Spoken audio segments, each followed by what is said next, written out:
I just mean that it's no longer 1937, and we absolutely wrote a Snow White that is not going to be saved by the prince. She's not. There is a big focus on her love story with the guy who literally stalks her. Weird.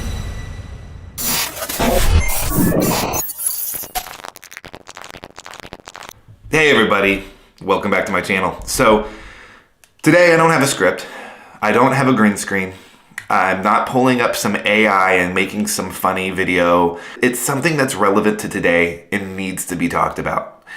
So I'm gonna talk about it.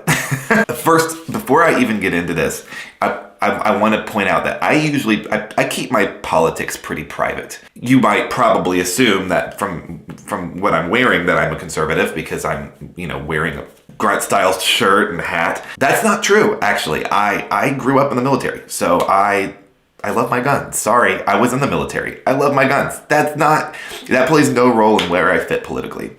I am pretty socially progressive in a lot of ways. But when it comes to government issues, I'm definitely more conservative. But my number one belief system that I hold dear to myself is that it doesn't matter who you are or what you believe, whether you're a Republican, a Democrat, whatever it may be, I love and respect you and will do whatever it takes to have a conversation with you so that we can understand each other a little bit better.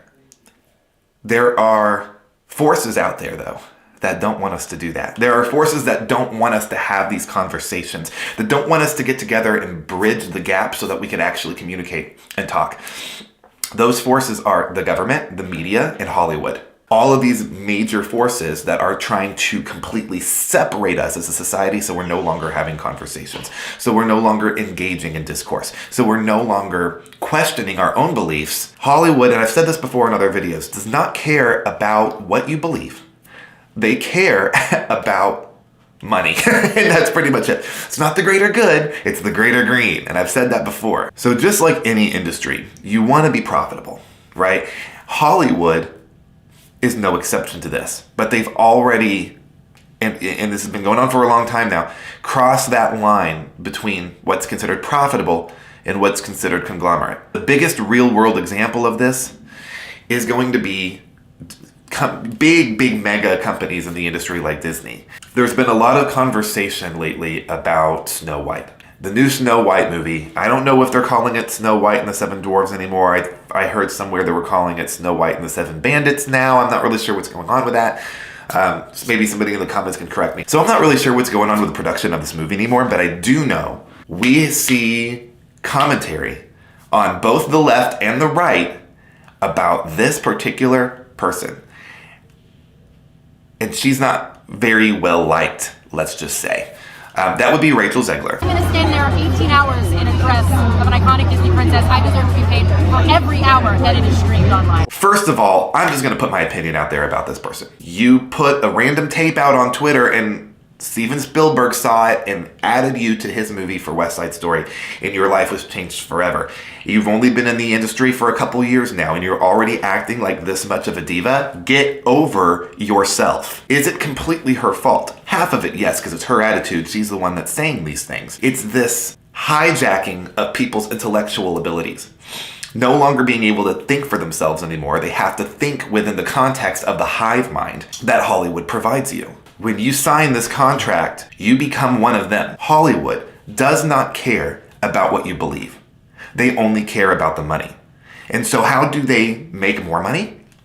It's a no-brainer.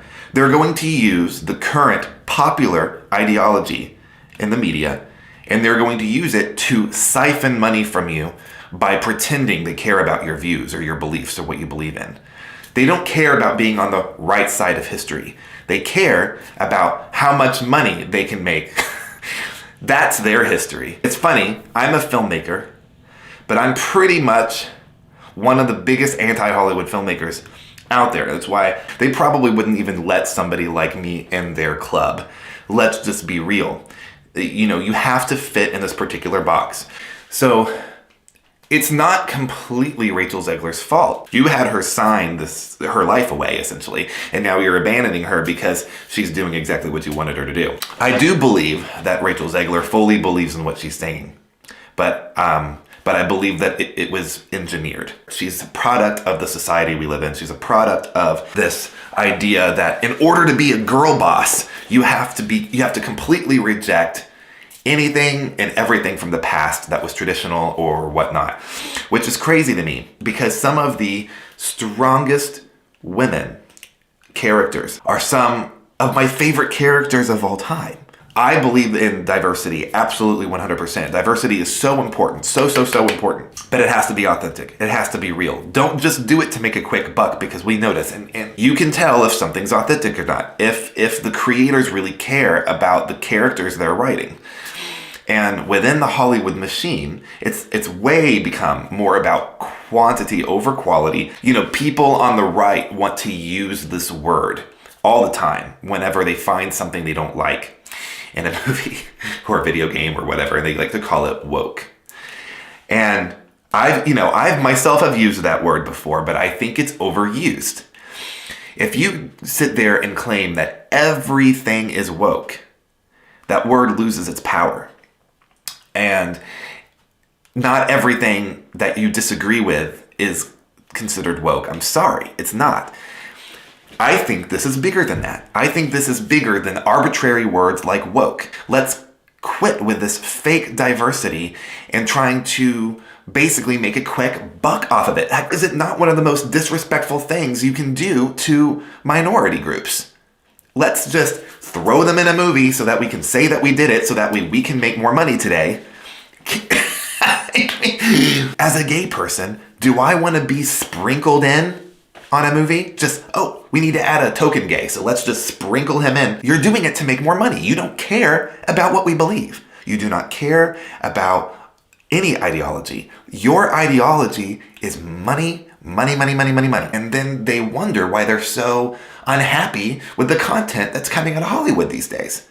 Because they don't care about you. You need to start watching more independent films if that's what you're looking for. You need to start looking at things that is coming out of A24. You need to start looking at things that are coming from studios that actually care about the intellectual property. And when I talk about Hollywood is an umbrella term that has a bunch of studios. Most of these studios being big, huge conglomerate ones like Paramount, Disney. Disney, in my opinion, is probably the worst of all of them. So I kind of feel bad to an extent for Rachel Zegler because she was doing what she thought Hollywood wanted her to do by saying these, I don't know what to call it, progressive talking points and thinking that, oh yeah, this is what I'm supposed to be saying, so this is what I'm going to say. But she got so much backlash from it because people are starting to wake up to this. People are starting to realize, oh my God, this isn't authentic, this isn't real. And now we end up here. And Hollywood is like, well, what do? I guess we just start slowly phasing her out because she's bringing too much attention to us. We're not going to be getting any authentic content. You're going to be mindlessly, numbingly watching entertainment that has absolutely no artistic value to it. And that's where you're going to end up. People are even saying now that they just don't even go to the theater anymore because they just don't care. And that saddens me deeply because I love the art of film. I hate Hollywood, but I love the art of cinema. And I do it too. I go to the theater. I go to the theater all the time because that's what I do here. I review movies a lot, and I rank them. And so I go and I see movies all the time from Hollywood. So yeah, am I a hypocrite because I give them my money? Sure. But I love this industry. But not the industry. I love the art. And I really do feel like YouTube, which is a fully public platform that anybody can just upload anything to, is kind of the future of where things are headed. And I don't think other people see it that way. But that's why I'm uploading my film to YouTube next year. And I'm going to continue doing that because I believe in what I'm doing. I believe in the free consumption of art for people to enjoy together. And that is exactly why I'm releasing Culturegeist here at the beginning of next year. And we've worked so hard on it. Me and my team and the actors, all of us together, we're not getting paid for this. We didn't spend much money to do this. We got together and we did this because we love film and we wanted to make something, incredible. And I feel like we did that. So Hollywood has turned its back on the art of cinema in favor of a more artificial, mass-produced low quality, high quantity garbage can. So support the arts where you can. That's where I'm at with all this. I'm glad I was able to get that off my chest because this is something that I believe that's been bugging me and I wanted to talk about it. Me and my husband went to go to Oklahoma City and my hometown, small rural town of Seminole, Oklahoma, for our anniversary, and I did take some footage, so I'm just going to go ahead and post that here so you guys, whoever's interested, can go ahead and see a little bit of the adventures that we had. I didn't film a whole lot because, it was our anniversary, so I didn't want to be on the camera too much. So I did get to film some, so I'll go ahead and cut to that, and then the video will end from there. At the very end of the video, the little thing will pop up that talks about, the Culturegeist trailer. Just make sure that you click on that if you haven't seen it already, and be on the lookout for that film when it comes out at the beginning of next year. Thanks, guys. Really appreciate you watching this. And I'll see you in the next video. Peace out. And y'all, we are at the Oklahoma sign. We are 2 hours away from my hometown of Seminole, Oklahoma, where absolutely nothing happens except hauntings. We are in my hometown of Seminole, Oklahoma. It is definitely a town. Barren wasteland. No, I think to the untrained eye, it would look like a barren wasteland, but it is actually a cute little city. The last known survivor of the town. Last known survivor. Kevin, you can't just do that. You can't just burp like that. I can't? No. Kevin, stop it. I fit in perfectly fine in my hometown. I've got my sidearm, I'm wearing a tank top, And I've got my America boots. This is what my downtown looks like of where I came from. We are in Oklahoma City, y'all. Look at that. So we are doing some Culturegeist promotion stuff. Driving into the city. So we are in Oklahoma City, Bricktown. Bricktown. And we are handing out Culturegeist posters. So there were a lot of places closed in the art district today. For some reason, all small businesses in Oklahoma City are closed on Mondays. I don't understand why that is. But the Plaza District only had a couple places open. Paseo District only had a couple places open. So now we're hitting up Bricktown because this is where most of the places that are open will be. Hopefully we can find some small businesses here. Stop burping. No one's around. Oh my God. Anyways, Oklahoma City, baby. Oklahoma City.